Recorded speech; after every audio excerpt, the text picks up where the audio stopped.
నమస్తే తెలుగు వన్ న్యూస్కి స్వాగతం.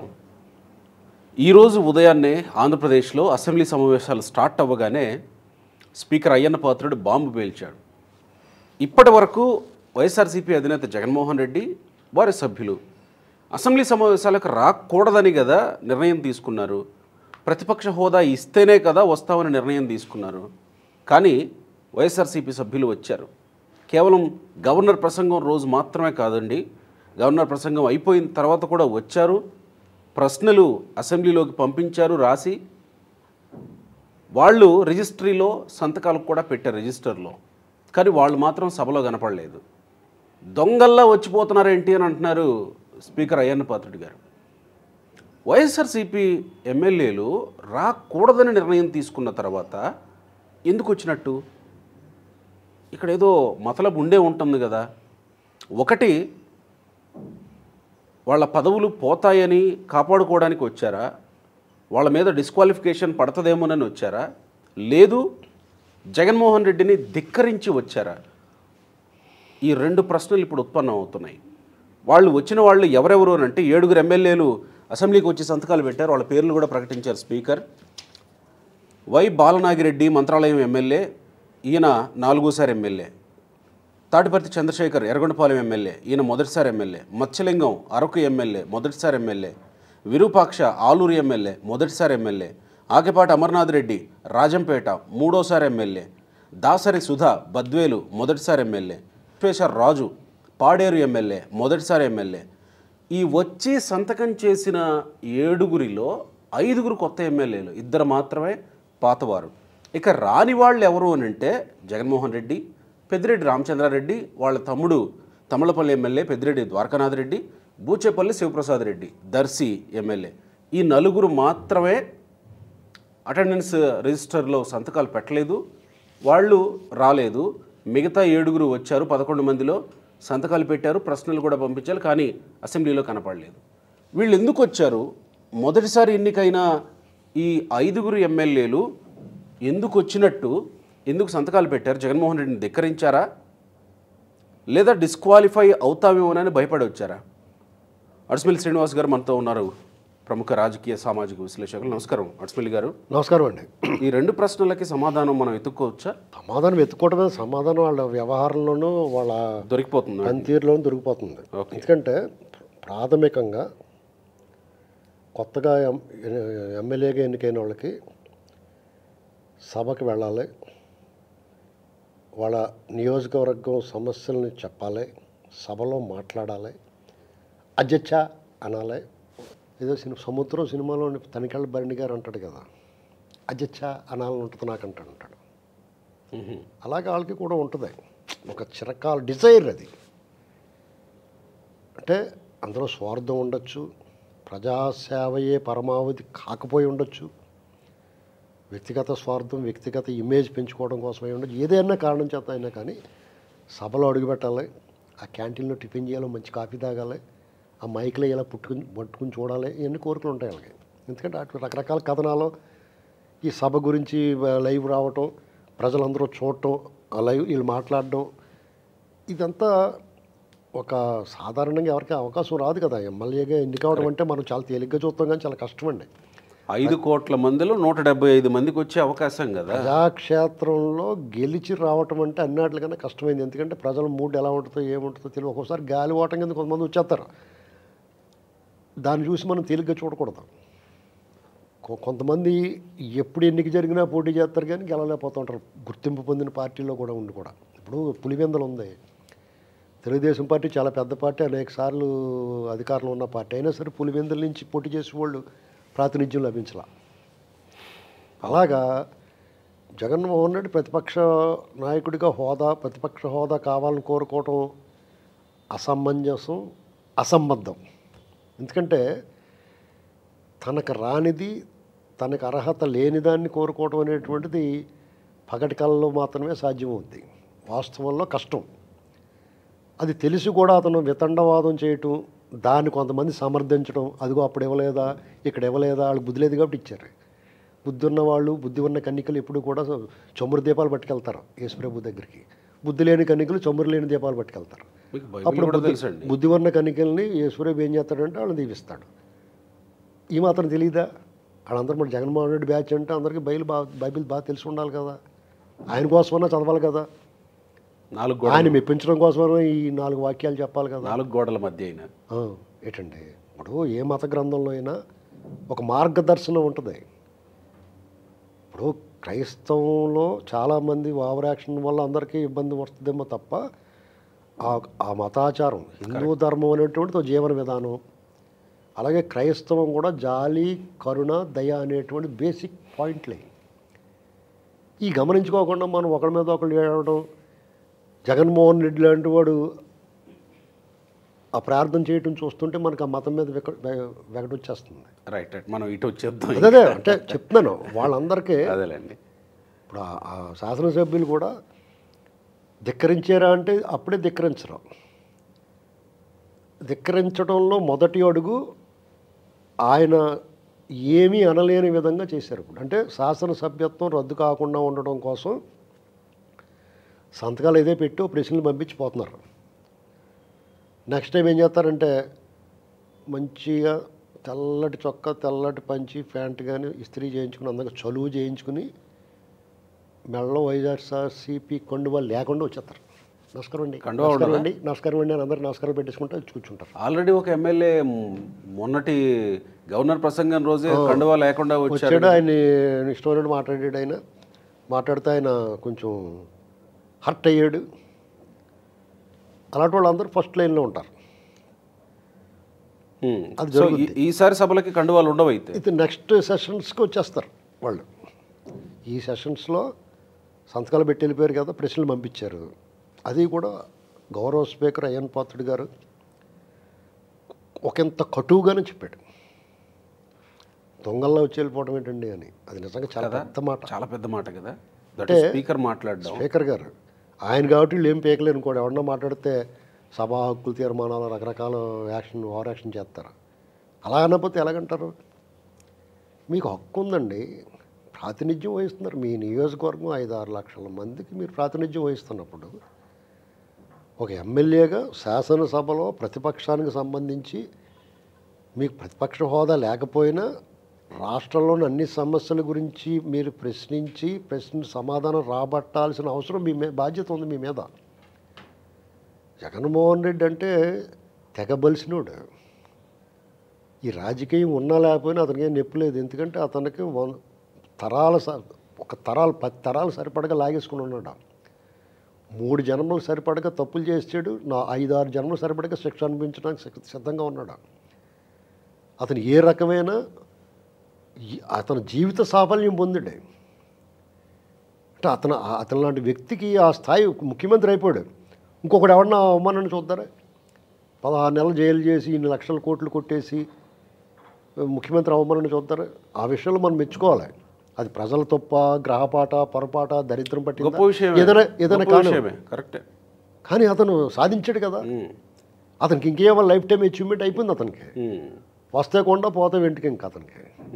మరి మీరు భవిష్యత్తు ఉంది కదా రాజకీయాల్లో. ఈ పార్టీ కాకపోతే మీరు రెడీగా ఉంటారు కదా. స్ప్రింగ్ బూట్లు వేసుకుని, ఇప్పుడు స్ప్రింగ్ బూట్లను ఉండి చిన్నప్పుడు అనుకునే వాళ్ళు మేము స్ప్రింగ్ బూట్లు ఉంటాయో లేదో తెలియదు కానీ ఇలాగనగానే ఎగిరేసి వెళ్ళిపోవచ్చు. అలా అందుకుని ఎగిరిపోతున్నారు. అలాగే సినిమా హీరోలు గట్టా అనుకునే వాళ్ళు అలాగే వెళ్ళి స్ప్రింగ్ బూట్లు వేసుకుని ఉంటారు కదా రెడీగానే. టపాలమని గోడ మీద ఆనుకోకుండా నటికి దూకేస్తారు సైలెంట్గా. ఎప్పుడు దూకేయడు తెలియకుండా అలా దూకేస్తానికి బోడని పార్టీలు ఉన్నాయి కదా మీకు. ఎవరు నెప్పర్తలు కాదు కదా. అందరూ ఆ పార్టీ, ఈ పార్టీ, ఈ గంపలకాయలు, ఆ గంపలకాయలు, ఈ గంపలోకి వేసుకుని వాళ్ళు వచ్చిన వాళ్ళే కదా. మీరు మీ ఉనికిని, మీకు వచ్చిన అవకాశాన్ని ప్రజాక్షేత్రంలో మీరు 4-5 దాటుకుని ప్రథమ స్థానంలో నిలిచి గెలిచిన తర్వాత మీరు దాన్ని సద్వినియోగం చేసుకోవాలి. అంటే ఇప్పుడు జగన్మోహన్ రెడ్డికి తెలిసే వచ్చారా వీళ్ళు అనేది ప్రశ్న. డెఫినెట్గా చెప్పే ఉంటారు, ఇన్ఫామ్ చేసి ఉంటారు. ఈ స్టేజ్లో ఇన్ఫామ్ చేయకుండా రారు.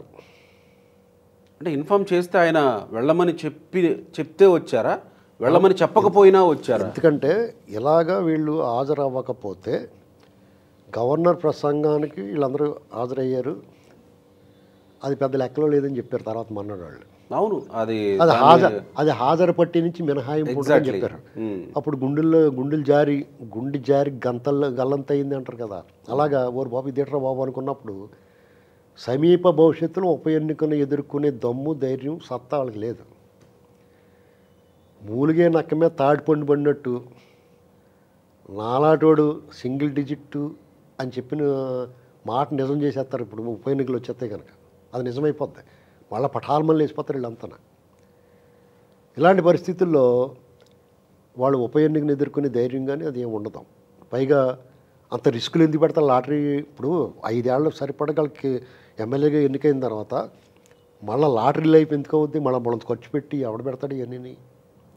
పైగా ఒకవేళ వెళ్ళి ఉప ఎన్నికలకు వెళ్ళి మళ్ళీ గెలిచినా కానీ మళ్ళీ ప్రతిపక్ష హోదా సాధించే అవకాశం కూడా లేదు కదా. మళ్ళీ అక్కడే పడి ఉండాలి. ఈ గోల ఎందుకురా బాబు అని జగన్మోహన్ రెడ్డి కూడా నేను రాను, ప్రతిపక్ష హోదా ఇవ్వకపోతే అనేటువంటి మాట అనేసాడు కాబట్టి దాన్ని నిలబెట్టుకోవడానికి విశ్వప్రయత్నం చేస్తున్నాడు. అలా వీళ్ళకి ఉండాల్సిన అవసరం లేదు ఎవరికి, ఇప్పుడున్న ఎమ్మెల్యేలకి. అంటే గతంలో కొంతమంది ఎమ్మెల్యేలు అసంతృప్తి వ్యక్తం చేశారు అసెంబ్లీకి వెళ్ళకపోవడం పట్ల. ఈ ఉన్న డెఫినెట్గా ఇప్పుడు మీకు అందుకునే ఈ సెషన్స్ వరకు ఆయన మాట గౌరవించి ఆగారు. మళ్ళీ ఈ సెషన్స్ నేను చెప్తాను కదా, శుభ్రంగా చలువు చేసిన బట్టలు కట్టుకుని మెడలో కండువ లేకుండా వచ్చేసి స్పీకర్ గారు ఉంటే స్పీకర్ గారికి, డిప్యూటీ స్పీకర్ గారు ఉంటే డిప్యూటీ స్పీకర్ గారికి దండాల మీద దండాలు పెట్టుకుంటా, చంద్రబాబు గారు వాళ్ళ దగ్గరికి, లోకేష్ గారి దగ్గరికి, పవన్ కళ్యాణ్ గారు, మంత్రులు వీళ్ళందరితోటి ముఖం ఇంత ఎడల్పు చేసుకుని నవ్వుకుంటూ వచ్చేస్తారు వాళ్ళందరూ. మీకు మిగిలి కూడా ఎవరంటే ఆ నలుగురు, మీరు ఇందాక అన్నారు కదా ఆ నలుగురు కరెక్ట్. ఎవరైతే సంతకాలు పెట్టలేదో ఆ నలుగురు కూడా డౌటే. జగన్మోహన్ రెడ్డి, పెద్దిరెడ్డి రామచంద్రారెడ్డి, ద్వారకానాథ్ రెడ్డి, బూచేపల్లి శివప్రసాద్ రెడ్డి. ఆ నలుగురిలో కూడా పెద్దిరెడ్డి, ద్వారకానాథ్ రెడ్డి డౌటే. ఆ ఇద్దరు డౌట్. ఆ నలుగురు వాళ్ళు ఎందుకు డౌట్ వస్తారంటే వాళ్ళ మీద ఫైల్స్ అని ఇంత ఎత్తు పేరిపోయి ఉన్నాయి. ఎంత ఎత్తు ఫైల్స్ తగలెట్టేసారు, అయినా ఇంత ఎత్తు ఫైల్స్ ఉన్నాయి వాళ్ళ మీద. అవి ఎప్పుడు తీసినా వాళ్ళు కూడా ఏమండి మేము వచ్చేస్తామండి అని వచ్చేస్తారు. కాబట్టి ఒంటికాయ సొంటు కొమ్ములాగా జగన్మోహన్ రెడ్డి ఒక్కడే నిలబడాల్సిన రోజు వస్తుంది. ఇప్పుడు ప్రకాశం జిల్లా అధ్యక్ష పదవి బూచేపల్లి శివప్రసాద్ రెడ్డికి ఇస్తే ఏమి ఇచ్చినా, వైసీపీ అధ్యక్ష పదవి ఇస్తే ఇప్పటి వరకు ఆయన బయటకు వచ్చి అధికార పక్షం మీద కానీ లేదా లోకల్ ఇష్యూల మీద కానీ మాట్లాడింది శూన్యం. ప్రకాశం జిల్లా నుంచి ఉన్న రిపోర్ట్ ఇది. ఆయన టీడీపీ నుంచి వెళ్ళినోడే కదండి, వాళ్ళకి ఆ పరిచయాలు ఇవన్నీ ఉంటాయి. ఇప్పుడు పరిస్థితి ఏంటంటే ఇప్పుడు టీడీపీలో ఏం జరుగుతుందో చూడండి. ఇప్పుడు కూటమిలో పైగా వాళ్ళ మదరు ఒంగోలు ప్రస్తుతానికి జడ్పీ చైర్మన్గా ఉన్నారు. ఇప్పుడు మీకు ఏం జరుగుతుంది? టీడీపీ క్యాడర్ ఒక ద్వితీయ తృతీయ శ్రేణి లీడర్లో ఏం ఆడుతున్నారు? అసంతృప్తి వాళ్ళ పార్టీ వాళ్ళు పడుతున్నారు తప్ప జగన్మోహన్ రెడ్డి ప్రమేయం ఏముంది? మనం మాట్లాడుతున్న రోజున అది మా మంత్రం చదివినట్టు వీళ్ళు మాట్లాడకుండా ఉండలేని పరిస్థితి. ఇప్పుడు కొంతమంది ఏమంటున్నారు, పదే జగన్ ప్రస్తావన ఎందుకే అంటున్నారు. జగన్ ప్రస్తావన లాగా ఎందుకు ఉంటుందండి? ఋషికొండ అన్నామనుకోండి, ఇదిగో జగన్ దీన్ని మోసం చేసేయడని చెప్పాలి. ఏదో ఇప్పుడు ఏ గొడవ లేకుండా ఇంట్లో బాత్రూమ్ కమ్మోట్లు కొనుక్కుంటున్నాడు కావడన్నా జగన్ బంగారం కమ్మోట్లు చేయించాడంట అన్నది వస్తుంది. అలాగే అతను చరిత్రలో మనం చెరిపేద్దామన్నా చెరిగిపోకుండా, చింపేద్దామన్నా చిరిగిపోకుండా తన స్థానాన్ని పదిలిపరుచుకున్నాడు. మంచిగానో చెడ్డగానో చరిత్రలో నిలిచిపోయాడు అతను. కాబట్టి మనం పదే ఇప్పుడు సపోజు మీ తల్లి గారు చిన్నప్పుడు మీకు అన్నం పెడతా ఉంటారు. రాముడు వస్తాడో కృష్ణుడు వస్తాడంటే మీరు తినరు కదా. అడుగు భూషోడు వచ్చేస్తున్నాడు అనగా గబకి మింగేస్తారు అడగమంటాను. అవునే కదా. అవును, రాముడు వస్తాడో నీకు మిఠాయి బొట్టలు పట్టుకొస్తాడంటే మీరు తినరు కదా. ఆ మిఠాయి బొట్టలు ఏది రాని అంటారు. అదిగో భూషోడు వచ్చేస్తున్నాడు అనగానే ఏం చేస్తారు? గబుక్కుని మింగేస్తారు. అలాగే ఈ జనాలు కూడా ఇదిగో జగన్ మళ్ళీ వచ్చేస్తాడు చూసుకోండి మీరు అన్న భయం పెడుతున్నారు వీళ్ళు. రైట్. అడసబిల్లి గారు, ఇక్కడ అకాడమిక్గా చూసినప్పుడు అసెంబ్లీ సమావేశాలకు సంబంధించి నేను కొంత తెలుసుకున్నాను. ఇట్లా రాకుండా వాళ్ళు సంతకాలు పెట్టి పంపిస్తే అవి కన్సిడరబుల్లా, క్వశ్చన్లు ఎట్టా పంపించవచ్చా అని కొంత పరిశోధన చేసే ప్రయత్నం చేస్తే నాకు తెలియవచ్చింది ఏంటంటే, ఎస్, చాలామంది గతంలో కూడా ఇట్లా వచ్చి వాళ్ళ పార్టీ ఇది ఉంటుంది కదా, లెజిస్లేచర్ ఆఫీస్ ఉంటుంది, వైసీపీ లెజిస్లేచర్ ఆఫీస్ ఉంటుంది, టీడీపీ లెజిస్లేచర్ ఆఫీస్ ఉంటుంది, బీజేపీకి ఉంటుంది, జనసేనకు ఉంటుంది. వాళ్ళు సభ్యులు ఎవరైతే గెలిచారో వాళ్ళు వచ్చి ఆ ఆఫీస్లో కూర్చుంటే ఈ అసెంబ్లీ అటెండర్లు ఎవరైతే ఉన్నారో వాళ్ళు రిజిస్టర్లు తీసుకుపోయి వాళ్ళ దగ్గరికి తీసుకుపోయి సంతకాలు పెట్టిస్తారంట. అవును. ఇది సెక్రటరీ చెప్తాడా లేదా తెలియదు, కానీ వీళ్ళు మాత్రం తీసుకెళ్ళి పెట్టించే సాంప్రదాయం, అంటే అది పెట్టించాలని లేదు కానీ ఏదో క్యాజువల్గా తీసుకెళ్ళిపోయి వాళ్ళు పెట్టించేస్తారంట. అలా వాళ్ళు వచ్చి లెజిస్లేచర్ ఆఫీస్లో కూర్చుంటే, వైసీపీ లెజిస్లేచర్ ఆఫీస్లో కూర్చుంటే వీళ్ళు ఏమన్నా తీసుకెళ్ళిపోయి సంతకాలు పెట్టించుకొని వచ్చారా, లేదా వాళ్ళే అసెంబ్లీకి వచ్చి సంతకాలు పెట్టి వెళ్ళారా అనేది తెలియలేదు. ఇక్కడ స్పీకర్ స్ట్రిక్ట్గా వాళ్ళకి చెప్పాలి కదా, అటెండర్లో సెక్రటరీకి వైసీపీ వాళ్ళు వస్తే సభకు రాకుండా అట్లా ఆఫీస్కి వెళ్ళి తీసుకెళ్ళి సంతకాలు పెట్టించొద్దని చెప్పాలి కదా. ఇక్కడ అలాంటిది ఏమన్నా జరగలేదేమో. అలా కదండి. ఇప్పుడు ఇక్కడ ఒక సభ్యుడికి సంతకం పెట్టిన తర్వాత సభలో ఉండాలా ఉండకూడదు అనేటువంటి వాళ్ళ ఇష్టం. అది ఇది నైతికతకి ప్రజల పట్ల బాధ్యతకి సంబంధించి. ఎగ్జాక్ట్లీ. ఇక్కడ ఇప్పుడు ఏమవుద్దంటే నేను ఒక మాట చెప్తాను. మీరు హై స్కూల్ విద్యలో కూడా మీరు ఎంత తెలివైన మెరిట్ విద్యార్థి అయినా సరే హాజరు పూర్తి స్థాయిలో హాజరు ఉండాలి. అవును. అది కనుక హాజరు తక్కువైతే మీ పరీక్షలకు ఎలిజిబిలిటీ ఉండదు. అవును కదా. మీరు ఎంత బాగా చదువుకొని మంచి మార్కులు వచ్చి క్వార్టర్లీ ఆఫర్లు బాగా చదివేసి స్కూల్కి ఎగ్గొట్టి సరిగ్గా రాకుండా హాజరు పట్టీలో నమోదు అవ్వకుండా ఉంటే మీరు విత్తిహేళ్ళు అవుతారు. అవును. ఫెయిల్ అవ్వరు, విత్తిహేళ్ళు అవుతారు. మీరు బాగా చదువుకున్నా సరే, బాగా తెలివైన విద్యార్థి అయినా సరే. అలాగే మీరు పూర్తి స్థాయిలో హాజరు పట్టి నమోదయ్యి బుర్ర లేకపోతే కూడా ఫెయిల్ అవుతారు. అవును. అంటే ఒక ప్రాథమిక విద్య, ఉన్నత విద్య, హై స్కూల్ విద్యలోనే మీకు ఇటువంటి నిబంధనలు ఉన్నప్పుడు ఇంతమంది ప్రజలకు బాధ్యత వహించాల్సిన ఈ ఎమ్మెల్యేలు నీ బాధ్యతను విస్మరించినందుకు వాళ్ళకి ఫైన్ వేయాలి. ఇప్పుడు స్కూల్ అంటే ఫెయిల్ చేస్తారు, కరెక్ట్, ఫైన్ వేస్తారు, స్కూల్లో వేస్తారు. ఫైన్ వేస్తారు. దాన్ని ఇక్కడ అప్లై చేయలేంలే, కానీ ఇప్పుడు అప్లై చేయడం నైతికంగా చూసినప్పుడు, నైతికంగా చూడటం కాదు. ఈ సభ ఒక చట్టం చేయాలి, లేదంటే ఒక కొత్త ఒరవడి సృష్టించాలి. వీళ్ళకి సమీప భవిష్యత్తులో ఏ ఎన్నికలోనూ ఒక 3 ఎన్నికల దాకా పాల్గొకూడదని ఇలాంటిది ఏడో చెప్పలేదు. ఎందుకంటే రానోడు ఎందుకు, ఇప్పుడు కోటలో ఉన్న ఒకటి పేటలో ఉన్న ఒకటే కదా, సామెత ఉంది కదా. అలాగే మీకు ఎందుకు పని ఏంటి ఇక్కడ, మీకు మీ బదులు ఇంకొకటి సభకు వచ్చి కూడా నెగ్గుతాడు కదా. ఇలాంటివి చేయాలి. ఇప్పుడు వీళ్ళు డిస్క్వాలిఫై అయిపోతామన్న భయంతో వస్తున్నారు తప్ప వాళ్ళు లోపల చాలా ఆవేదన ఉంటుందండి వాళ్ళకి. ఎందుకంటే జగన్మోహన్ రెడ్డి ఇలా మూర్ఖంగా నిరంకుశంగా వాళ్ళ ఎమ్మెల్యేలు ఉన్న గుప్పుడు మంది ఎమ్మెల్యేల మీద పెత్తనం సాధించడం తగదు. తను మానేయచ్చు. ఇప్పుడు చంద్రబాబు నాయుడు గారు ఆయన సభని బాయ్కట్ చేశాడు. నేను ఇది కౌరవ సభ, నేను గౌరవ సభలోకి వస్తాన్నాడు, కానీ మిగతా వాళ్ళ మీద ఆయన రుద్దలేదు. ప్రజా సమస్యల పట్ల పోరాటంని విస్మరించలేదు. అందుకనే చెప్తున్నాను, అనుభవజ్ఞుడైన రాజనీతిజ్ఞుడు వ్యవహరించాల్సిన రీతిలో చంద్రబాబు నాయుడు గారు వ్యవహరించారు. ఆనాడు ఎన్టీ రామారావు గారు సభను బాయ్కట్ చేసినా సరే చంద్రబాబు నాయుడు గారు బాధ్యత తీసుకుని 89, 94 మధ్యలో చంద్రబాబు నాయుడు గారు సభలో ప్రతిపక్ష పాత్ర పోషించారు. ఇది కదా రాజకీయం అంటే. మీరు మీ ఈగోలు, మీ అహాన్ని చల్లార్చుకోవడం కోసం ప్రజల్ని ఎలా బలి చేస్తారు? ఇది మీ సొంత ఎస్టేటా, లేదా మీరు సొంతంగా ఆడుకుని ఆటలు అయ్యి, ఇది నువ్వు ఎవడన్నా కావచ్చు, ఇది ప్రజలకు సంబంధించి ప్రజాస్వామ్యం, ప్రజలకే ప్రతినిధిగా నువ్వు ఉన్నావు అంతే, నువ్వు రాజు కాదు. నాకు ఇక్కడ ఒక ఆలోచన వచ్చింది. ఇందాక మీరు అన్నది, ఇప్పుడు అసెంబ్లీకి వచ్చి సంతకాలు పెట్టిన వాళ్ళు నెక్స్ట్ సెషన్స్ కల్లా ఇస్త్రీ చేయించుకొని కండువా లేకుండా వస్తారని మీరు అన్నారు కదా. నాకు వచ్చిన ప్రశ్న ఏంటంటే, వీళ్ళు సభకి వచ్చి అక్కడ సంతకాలు పెట్టి వెళ్ళిన వాళ్ళు ఎవరి కంటా పడకుండా ఎట్లా వెళతారు? ఏదో ఒక పార్టీ సభ్యులు లేదా తెలుగుదేశం పార్టీ సభ్యులు కంట పడే ఉంటారుగా, వాళ్ళతో చర్చించే ఉంటారుగా, విషయం బయటికి రాలేదు. కానీ ఇప్పుడు మీకు ఏమవుద్దంటే అండి, ఇప్పుడు ఏం జరిగిందనేటువంటిది నిదానంగా బయటకు వస్తుంది. అవును, అవును. సభలోనే చర్చ జరగచ్చు కూడా. సభలో చర్చ జరుగుతుంది ఆల్రెడీ. ఇప్పుడు ఇంకా దాని మీద విస్తృతంగా కూడా చర్చ జరగచ్చు. కానీ నెక్స్ట్ సెషన్స్లో వాళ్ళు హాజరవుతారు, no doubt, mark my words. కలిసే ఉంటారు ఎవరో ఒకళ్ళని. మీకు వాళ్ళు సెపరేట్గా వచ్చి కూర్చుంటారు, వాళ్ళు ప్రశ్నలు వేస్తారు. కొన్నాళ్ళు పోయిన తర్వాత ముందుగా పలకరించుకుంటారు నవ్వుతా, తర్వాత మేము కూడా చెత్తండి మీ పార్టీలోకి అంటారు అంతే. ఇక్కడ అప్పుడు చంద్రబాబు నాయుడు గారు ఏం చేస్తారంటే, రాజకీయాలు ఎన్నికల వరకు మనం అందరం కలిసి పని చేసుకుందాం, ఎలాగా ఆడు పోయాడు కదా మనమే పంచుకుందాం ఇవన్నీ అని పంచుకుంటారు. 175 నియోజకవర్గాలు ఉన్నాయి. ఆ పార్టీ అనేటువంటిది దాదాపు అంతర్ధానం అవుద్ది. ఇంతకు అంతర్ధానం అవుద్దంటే చాలామంది తెలుగుదేశం చెప్తారాలి నేను చాలామంది అసహనంగాను ఇంకా వాళ్ళకి శిక్ష ఎందుకు పడలేదని చూస్తున్నారు.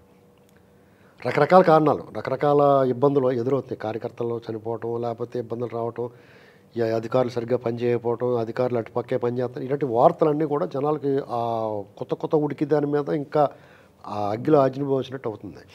అయితే ఇప్పుడు జరగబోయేది ఏంటంటే మార్చి 30 అంటే ఇంక 10 రోజులు ఉంది. ఏప్రిల్ 15 అంటే ఇంకొక 25 రోజులు లోపల జగన్మోహన్ రెడ్డి అనేటువంటి వ్యక్తి కేసు నమోదవుతుంది. అతను జైల్లోకి వెళ్తున్నాడు. మద్యం సంబంధించి అతను తన అక్రమాస్తుల కేసుల్లోంచి విజయవంతంగా ఎస్కేప్ అవుతున్నాడు. హాజరు కాకుండా బెయిల్ మీద తిరుగుతున్నాడు. కోర్టు కూడా కనీసం ముఖ్యమంత్రి పదవి పోయి 10 నెలలైనా సరే ఒకసారి కూడా కోర్టుకు హాజరవ్వలేదు. ఇప్పుడు విచారణకు రెగ్యులర్గా రమ్మని చెప్తున్నారు వాళ్ళు. అది ఎంతవరకు సాధ్యమో చూద్దాం. కానీ అతనికి ఈ కేసులో మాత్రం అతను అరెస్ట్ అవుతాడు. అరెస్ట్ అయిన తక్షణం ఆ పాత బెయిళ్ళన్నీ రద్దు అవుతాయి. అన్ని పీటీ వారెంట్లు పడిపోతాయి. అన్ని పీటీ ఇప్పుడు శ్రీకాకుళం నుంచి అనంతపురం వరకు ఇతను చేసిన అరాచకాలకు సంబంధించి, అవినీతి అక్రమాలకు సంబంధించి, అడ్డగోలు దోపిడీకి సంబంధించి మొత్తం అన్ని కేసులు నమోదవుతాయి.